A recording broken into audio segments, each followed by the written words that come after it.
نے فرمایا ان اللہ اصطفى کنانۃ من ولد اسماعیل، سب سے پہلے اللہ تعالیٰ نے حضرت اسماعیل علیہ السلام کو اولاد میں سے کنانہ کو منتخب کیا، واصطفى قریش من کنانہ، پھر کنانہ میں سے قریش کو منتخب کیا، واصطفى من قریش بنی ہاشم، پھر خاندان قریش میں سے بنو ہاشم کو چنا، واصطفى من بنی ہاشم اور بنو ہاشم میں سے پھر اللہ تعالیٰ نے منتخب کیا۔ یہ انتخاب پر انتخاب کیوں؟ اس لیے کہ آپ کو سید الانبیاء بنا کر مبعوث کرنا تھا، آپ کو شہنشاہ کونین بنانا تھا، آپ کے سرپرست میں رپورٹ کا کام بنانا تھا، آپ کو خالق کائنات کا محبوب بننا تھا،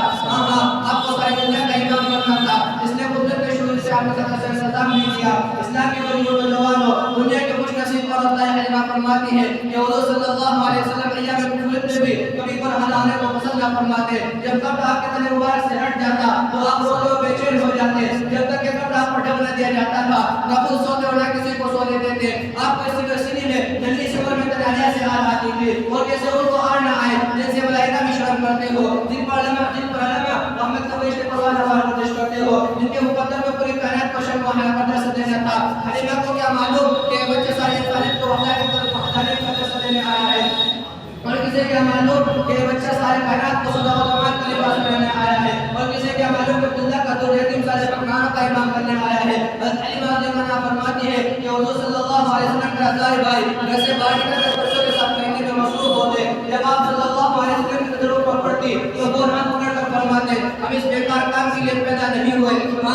بڑوں کی نظر میں بڑی چیز پر ہوا کرتی ہے، اس لیے شاہ کون و مکہ کی نظر بھی بچپن ہی سے مقصد کائنات پڑتی۔ خود نبی جوراح پر اوروں کے ہاتھی بن گئے، خود نبی جوراح پر اوروں کے ہاتھی بن گئے، کیا نظر تھی کہ اس نے مردوں کو مسیحا کر دیا۔ دوستو بے صدقے سے عادت برائی اور بے حیا کو مرتد اور محمد تھا، ایسے نازک حالات میں سلامت تقوی، عفت و پاک دامنی، شرم و حیا، تواضع و انکساری، سخاوت و فیاضی، مروت اور رواداری ایک عجیب صفات تھی۔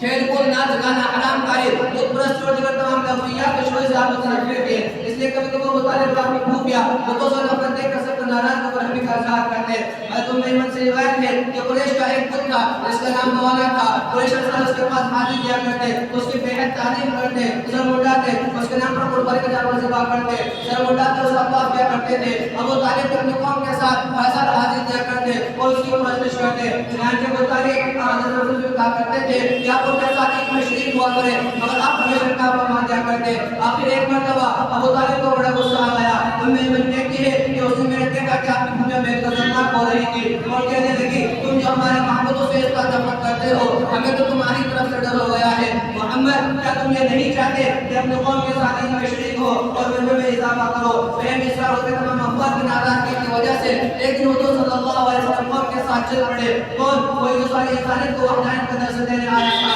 جو کوشش سے دنیا کو پاک کرنے آیا تھا،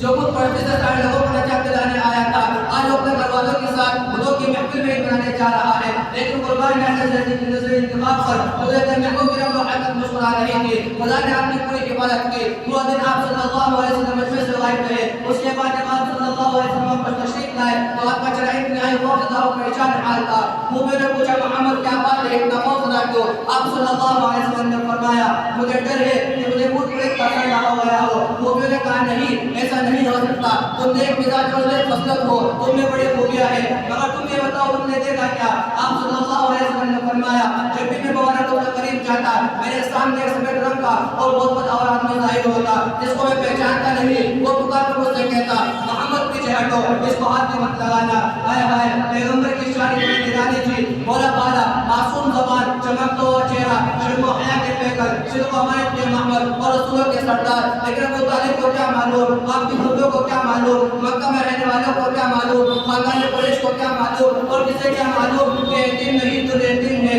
یہ بچہ نہیں مہدی اسماعیل ہے، یہ عام انسان نہیں، سید الانس والجن ہے، شہنشاہ کونین ہے، سید الانبیاء ہے، خاتم النبیین ہے، دنیا کا امام ہے، شافع کون و مکہ ہے، ساقی حوض کوثر ہے۔ پرس و مکہ کی سرزمین پر ان کے ماحول میں چلتے پھرتے رہے، لیکن اس طرح خودخشا کو کوئی پہچان نہ سکا، مگر اس جوہر کو مذہبی عیسائیت کے جوہر نے پہچانا، اس کو ہر دن کو ان کے شان کے سفر میں محیا راہب نے پہچانا،